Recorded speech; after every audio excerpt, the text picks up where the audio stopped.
I have once again scoured the map of Grand Theft Auto 4 to find some of the most interesting and overlooked details hiding in plain sight. This particular installment explores a few of the interiors that you don't get to see during regular gameplay, and other things that have been staring you in your face the entire time. These are the most overlooked details in Grand Theft Auto 4. I'd like to start with something I find ultra fascinating. Grand Theft Auto 4, like many other games, uses a very specific kind of texture for storefronts and other businesses. These, for the most part, are not handmade for the game. They are instead actually just real photographs of shop windows. Because of this, we end up with a few fun side effects. Some of these storefronts, like this clothing store for example, has had some modifications like adding a logo or two, or some text. This is still quite clearly a real store that's been photographed through the window. Others, like this store, have many of what I assume are real products in the window. The resolution here is quite low and I can't make out anything myself, but these aren't the interesting ones. This is the Ars building, located in Bohan, and it has the most interesting window. Get a load of this. You can barely see the inside of this building. This picture is just a full-on reflection, and there's so much to see here. Let me just flip this around real quick so we can get a better look. Front and center is the man taking this very picture. He's clearly having a great time. In the background, we can see some real-life cars too, alongside some other people who will probably never realize they're in GTA 4. Inside the building, behind the glass, is someone holding an I Love New York carrier bag, something Rockstar would of course parody for Liberty City. But over here in the corner we can see a bus, and this bus has a very clear advertisement for the movie Saw 2. The inclusion of the Saw 2 ad really kind of dates this image, as the movie released in late 2005. Earlier that year, around March or April, Rockstar sent a good 60 or so employees to New York to research, take pictures, and get inspiration for their upcoming game. This has got to be one of the photographs taken by one of those Rockstar employees on their original scouting trip, making this technically one of the earliest assets made for the game. Is any of this on the GTA wiki? Is it fuck? This inspired me to look for other people who were inadvertently added to GTA 4, and to my surprise there were quite a few, including another reflection of another person taking the picture. There are many interiors in the game, a few of which I covered in the last video, but there are so many more that only appear in cutscenes that all deserve to be shown off. Let's begin with the West Bohan Community Center 69, a place that used to be run by the man of the streets, Manny Escuela. This is Manny's St. Mary's community project, and we've all likely seen the art on the side of the building. It looks like something Manny and his students might have done together. Inside, we can find an interior packed with a bunch of details. Let's look at this cluster of items first. In a few places around here, you can find the Manny Escuela Youth Center class timetable. 10 to 11 every day, the studio is open for anyone to come and study or train. 5 to 6 p.m. every day is counseling sessions, legal advice, family planning, and housing. Starting with Monday, in between the start and the end of the day, there's Capoeira Group 1, Breakdancing Advanced and Free Time. Tuesday is Graffiti Art, DJ Masterclass and Capoeira once again. Wednesday is MC Masterclass, Free Time and Breakdancing. Thursday has Free Time, DJ Beginners Class, and MC Beginners Class. Friday is Breakdancing Advanced, Free Time and Graffiti Art again, and Saturday is MC Masterclass, Graffiti Art, and Free Time. We'll see some of these activities represented shortly. Like the newspapers that mention him, his last name here is misspelled with an extra L. On these shelves there are some books that I haven't seen before, like Equation Fun. Learn how to acquaint yourself with both straight line and differential equations. Over 1,200 problems, over 350 solutions. And from Facade, Sequential Algorithm Data Code. This book is as boring as it looks. Edmund J. Edmondson. Oh look, a spelling error! Linear Hybrid Theory for Facade Media Server 15. Book 14. This stuff here is pretty boring, but there's a foreword by F.N. Bornig. And Code-Based Dynamics using Apoplexy 2. This book is even more boring than the last. Edmund J. Edmondson. There's a Capoeira book for Manny's Lessons by Felipe T. Gomez. For his budding DJs, he's also got some Superstar DJ magazines, which have almost identical text. This one is the first issue, and this one is the second. Number 1 includes dance charts, club listings, exclusive interviews, Part 1 mix lesson, and Best Buy mixes.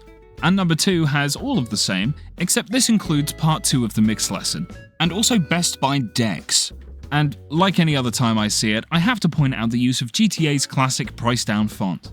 There's a few more books that we've covered in the last video, so I'm going to skip past those. There's a corkboard with a few posters and newspaper clippings, and there are also a few pictures of him. Mix lessons featuring guest DJ and MC with Mixmaster Manny. Mixmaster Manny, Lord of the Crossfader decks, Dominator, Beatmeister, Spin Doctor, is here to teach all of the sisters and bros in the house his dexterity. What a damn trip. Turn up the heat at Manny's Tex-Mex cookery classes, featuring his iconic artwork now with a chef's hat, as well as salsa classes every Tuesday from 8 PM. They had the forethought not to have these classes clash with Manny's schedule as seen earlier, which ends at 6 PM. St. Mary's Community Center campaign against crack. Help Manny clean up the hood. Attend this week's Crackdown on Crack meeting to find out how you can help. And now for a few of Manny's newspaper mentions, like this one from an unknown paper. Hoodlum turned hero. Community honor for Manny Escuela, spelt wrong. But next to that, it says Bronx crime. This is ultra specific because Manny and this community center are both in Bohan, which is GTA 4's version of the Bronx. This paper also has a couple very clear spots where it says New York, and you'll see this in other papers too. This Liberty Tree front page has way more than it needs. Dated Tuesday, March 3rd, 2005, it says Mayor honors Manny Escuela, again with the double L. Puerto Rican gangster turned youth leader is honored for contribution to community. There is also apparently plans for a deadly nuke plant. Feds propose plutonium plant. They would. Now I had an extra close look at this newspaper, and I was able to spot that this Liberty Tree newspaper is actually from the New York Times. And I was able to make out names like William J. Broad and Andy Newman, both reporters for the New York Times. Someone with far more time than I could probably figure out exactly where these articles come from. Finally, there's Manny Escuela sponsors athletes. I'm just giving the young man in the hood a supporting hand. This features that same Andy Newman article from the New York Times, and here I'm seeing mention of the Cold War. St. Mary's Community Project Neighborhood Youth Center, I wish they could keep the name straight, is for local youths aged 13 to 24. They have a social recreation program, evening classes, homework assistance, help finding a job, confidential counseling, family planning, and legal advice. On this whiteboard in the back room, we can see that the one-on-one homework sessions are with Manny himself. Another whiteboard outlines this week's group activities. Spin the decks with Mixmaster Manny. Breakdance competition final stage. Be ready for some dope moves. And Crackdown on Crack. Join St. Mary's campaign to clean up the hood. That's not all though, as there's stuff around here that relates to everything we've just heard. Like the graffiti art lessons that are held here with this temporary canvas. There's also more unique graffiti here on the walls too, made by either Manny or his students. There are thug-branded punching bags for training, and ping-pong tables just for fun. Mixmaster Manny's DJ booth is set up here too for both his lessons and just kicking it. He's also got a special version of his little logo for his Mixmaster persona. And there's also a poster for DJ Kitty, first bass, includes reverb mix, bin bass mix, and bassapella. And check this out, here's a bunch of words in a row. Future. Technotropica Sound Clash, Untitled 1, Planet 09, Concrete, Untitled V3, Mercury Mass. Yeah. And finally, in the back room of St. Mary's, we can see the original logo for the community center, featuring a basketball reading a book. The more I explored this place and saw exactly what Manny had actually been doing for young people in the projects, it made me see his character completely differently. Manny was genuinely involved in cleaning up the streets, even if he was a little eccentric, and this place gives some much needed context to his character.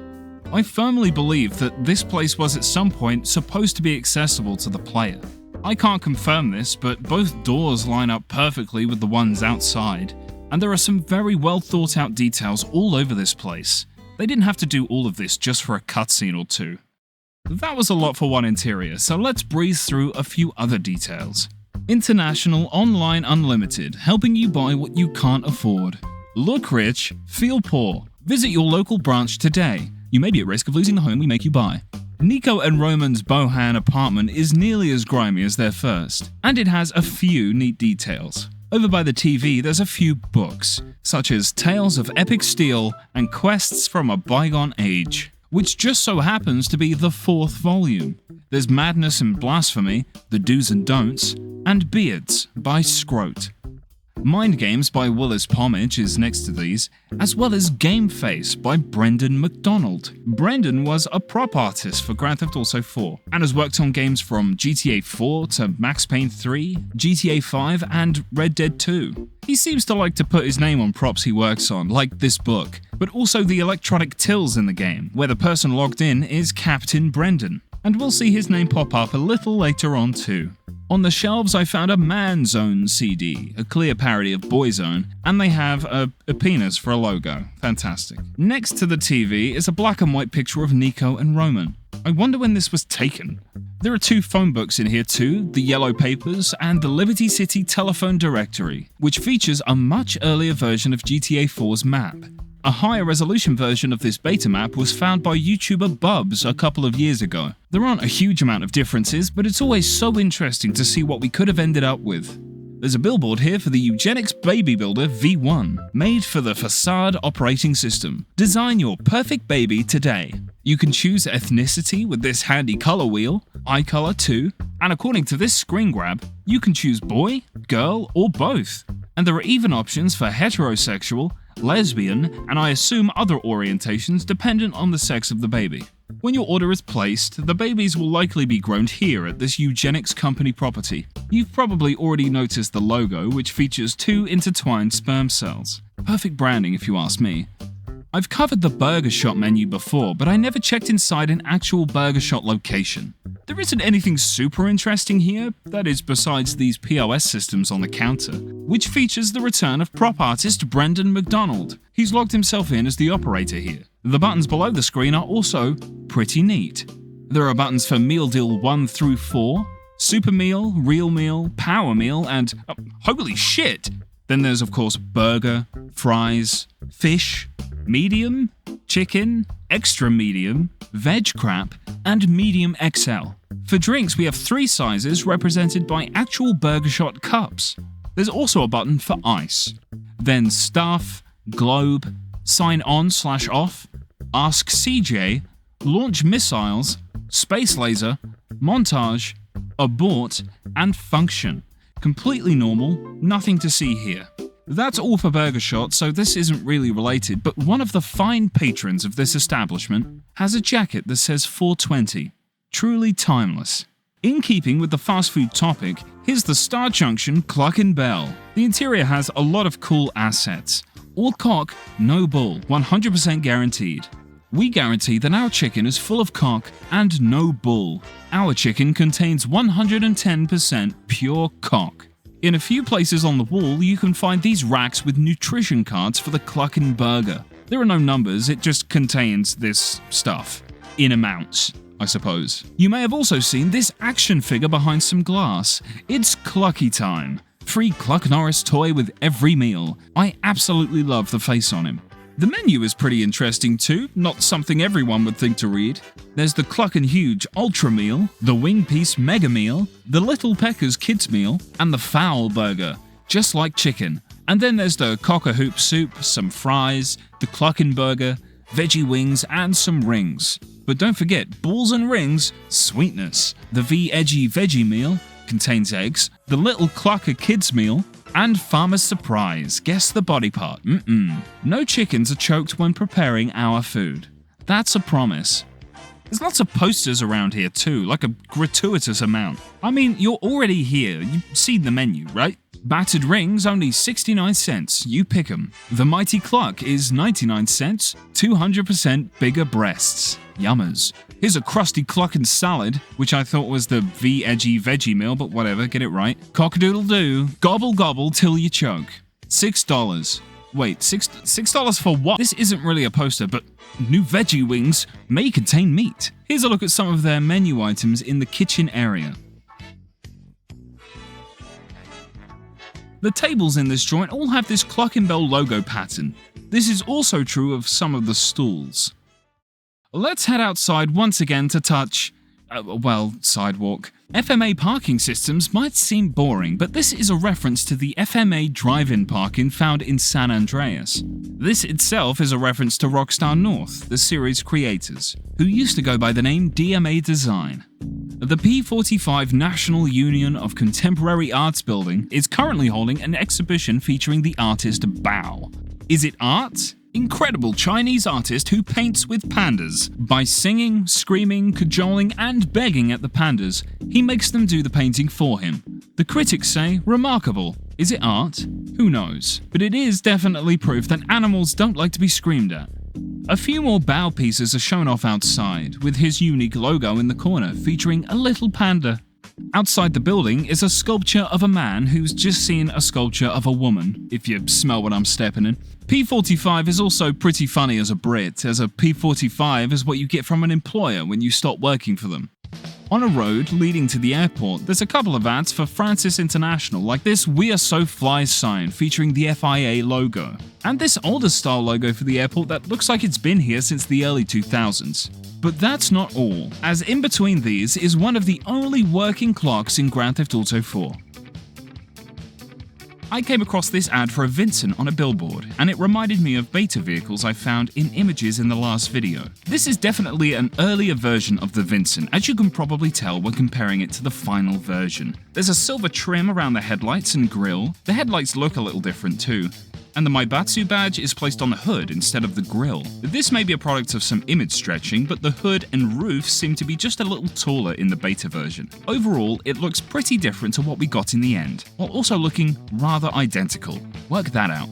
If you've been enjoying the music in the background of this segment, then boy do I have some news for you. An old friend of mine is in a band called The Alternates, and they've just released their debut single, My Summer Mind. I think it's fucking wonderful, and I beg of you to listen to their music right now with the links provided in the description. They're on everything, even YouTube, so you've got no excuse. This isn't a sponsor, just something I really wanted to share with you. So go check out My Summer Mind by The Alternates.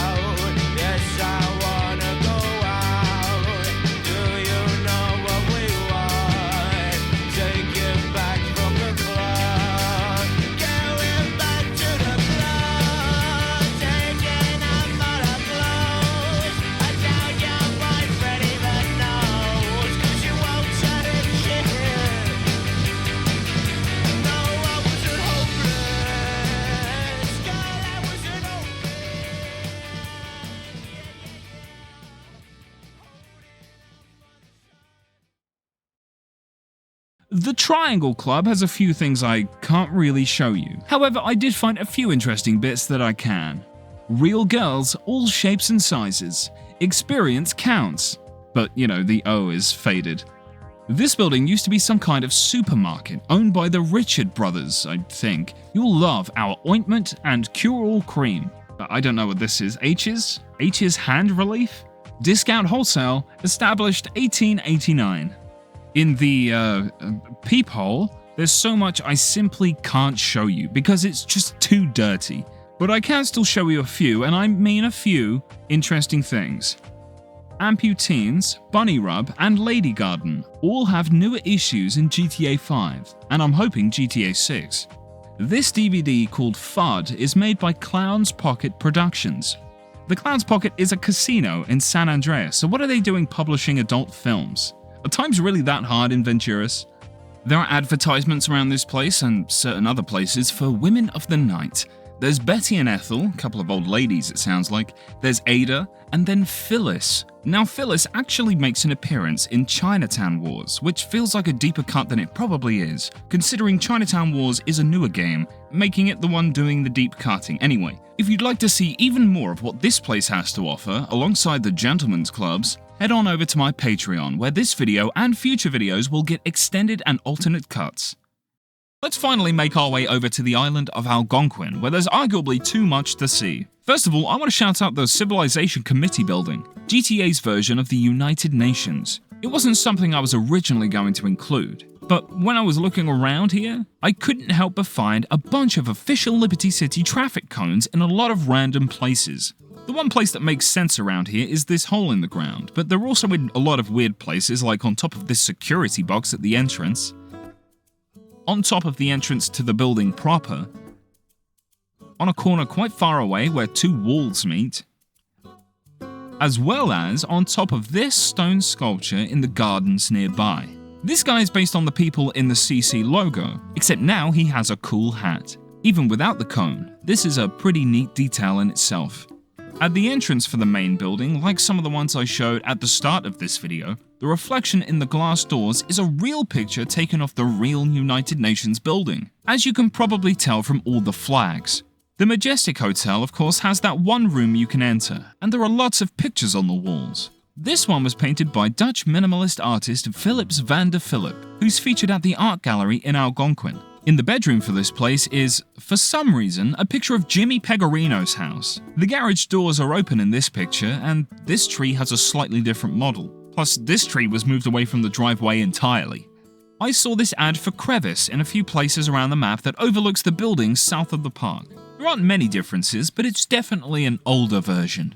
In the park itself, there are quite a few statues and sculptures that we don't usually get to take a second glance at. Like this one of the outline of a person. Excellent work on the arse area. There's also this stone pillar adorned with various low-res markings. In Middle Park West, there's a building that always seems to be hidden behind some trees, and I frequently forget it's here. This mausoleum is modeled on the real-life Grant's tomb, and it features many freedom birds, both in statue and image form. The plaque above reads, "We love to fight." The church that's featured at the end of the game has an interior used only for a few seconds in a cutscene. The interior is pretty damn detailed. It has most of the stuff you would expect to find here that were only made for this location. There's a Bible open on the podium, and it's on the Book of Daniel, chapters 10 and 11.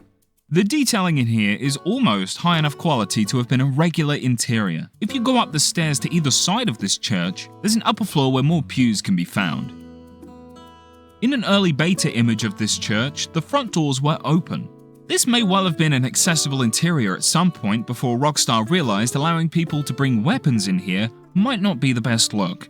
There's a few buildings around the game that have transparent windows, and they have something of an interior, but they're very low detail and not accessible. This building is one of them, and it has an entire lobby area complete with a desk and a lot of cardboard boxes. My question is why, and I imagine the answer is why not? Down the road, there's a bunch of posters on a wall advertising various things, and they're all pretty good. From pate, that's parents against tofu eating, vegetarianism tears families apart, one grain of brown rice at a time. Don't suffer in silence. Visit loveyourmeat.com. Learn you how to English. Only $10 lezen. There's a poster for San Juan Sounds, the best Latin and reggaeton sounds, hosted by Daddy Yankee. And a poster for Beat 102.7, the home of hip-hop in the home of hip-hop. Oh, and Fire Fire, the ultimate reggaeton sound class with the Fire crew. Reggie Roots, Bo Slinger, and MC Ed Vibes. Every Friday from 9 to 3, $8 entry all night. The Parade, Bohan's finest. Have you ever had a good look inside of the train? Super low resolution textures in here, very bad. You can barely make out these Sprunk and America's Next Top Hooker ads. Inside the law offices, there isn't really much of interest for the purpose of this video. However, I did find these security camera feeds on the monitors at the front desk. I've done my best to recreate them here, and it's by no means perfect. But you can see that when this was made, there used to be a computer at the front desk, and the overall detailing doesn't seem that detailed.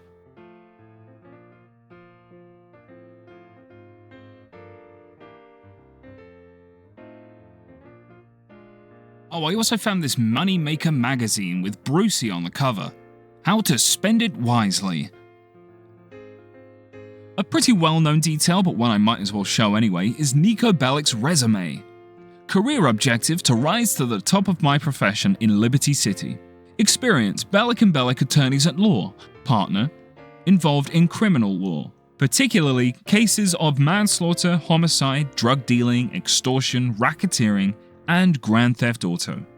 Launched and successfully tried cases against corrupt individuals including division heads and company CEOs. Dealing with emerging markets in the West Indies, particularly Jamaica and Puerto Rico. Instrumental in the trading of commodities from those emerging markets. Streamlined the company by making difficult and important redundancies. Mediterranean shipping enterprise, associate attorney. Drafted immigration documentation and accelerated customs procedures for clients. Worked with many European markets including Balkan states, Italy and Russia. Balkan Peace Force intern. Worked in war-torn areas to assist those most badly affected. Settled vital disputes with clinical, decisive action. Compensated for lack of experience with enthusiasm and willingness to learn. Education, Vespucci University School of Law, junior doctor. Class rank top 1%. Captain of the shooting team. Incidentally, this is the first mention of Vespucci in the GTA universe, though at this time it probably didn't mean the area that would appear in Los Santos. Bulford University, United Kingdom. MA International Relations, first class degree, blue for boxing. Skills, people management. This desk also has a couple of pictures of Liberty because it's highly unlikely that this man has a family. Over by the marina, there's a couple of trees hidden inside this large glass structure. Inside we can see it's relatively low detailed, but this is something I missed completely on my many playthroughs of this game. Nearby this area, I found a clock sat atop the face of this building, but strangely it's been placed incorrectly and is rotated 90 degrees to the right. Let's take a look inside the cutscene interior for the police station where Deputy Police Commissioner Francis McCreary conducts his fishy business. This is an interior that was for sure only meant to be seen in a cutscene, and the stairs do not lead directly to the office above, but there is still a good amount of detail around here. We see it all, we know it all. That's the LCPD motto, which can be seen in other places around the map. The eye above is a little creepy though, right? Remember, this is a no-gun zone. Interestingly, this poster about reporting illegal handguns has both an English and Spanish version. The only difference is that the Spanish number includes a lot of 69s. Bring pedigree of arrest to SOD for briefing. Is that SOD? It could be a Q. There's also a box for all summonses. I like this radio charger a lot purely because it's probably never been noticed by anyone. There's a flyer for the Liberty City Correctional Facility's Pet a Pussy program, a pet adoption program for inmates. This pussy needs some good lovin'. The Prison Pet a Pussy Partnership program saves homeless pets and provides vocational training for inmates. There's an inmate visitation form on the desk for Liberty City Correctional Facility, Document 69A, a safer Liberty City through effective correctional services. There are understandably a lot of pictures of officers, including what looks like the entire precinct. These are just reused images though, nothing completely custom made. Hell, there are even duplicates in this very image. Above is Frankie's office, with a few more unique posters and forms. There isn't a desk here, so the stuff in the middle is just kind of floating. There is another inmate visitation form, this time from the Liberty City Correctional Department. We've actually seen this before in the previous video, as it's an edited version of the Kansas Department of Corrections form I found in the hospital. This LC Correctional Facility board has some of the papers we've seen before, but there are also some wanted posters for Wilbert Wetterer, Helmut Schwarzkopf, and Rod Hardman, all wanted for Grand Theft Auto. Each of them says, the above is a photograph of a suspect sought for Grand Theft Auto that occurred on the 26th of October 2007 at 5:20 in the morning at the 70 PCT, is that 70th Precinct? Description, 25 to 30 years of age, 6'6", 160 pounds, black short hair. The above suspect is wanted for Grand Theft Auto of a delivery van in the early hours of October 26, 2007. The suspect is a repeat offender who is known to have connections in the Algonquin underworld. Notify the Liberty City Transit Robbery Squad with any information regarding the above suspect. The date that this was prepared was apparently the 17th of October 2007, the day after Rockstar initially planned to release GTA 4 before the delays. Oh, and don't forget to sign up to the Pen Pal scheme. You're wanted. 2-year waiting list for Death Row Pen Pals. The Penitentiary Pen Pal scheme assists with inmate rehabilitation. Ask the duty officer for details about how you can help an inmate.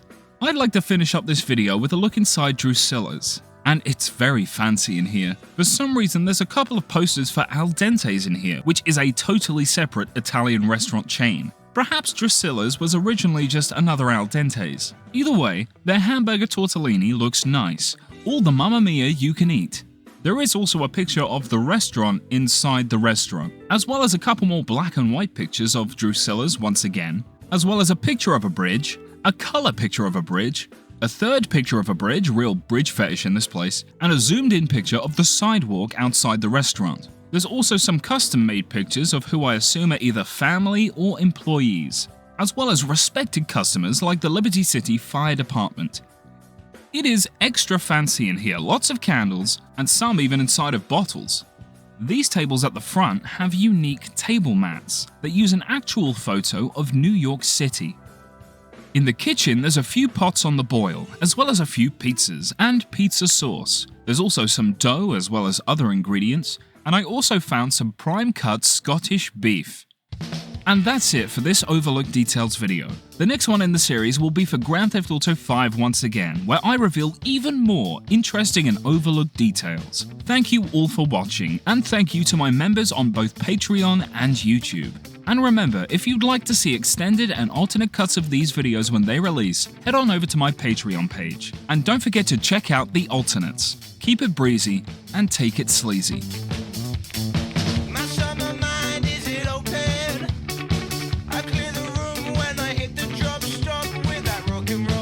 It makes me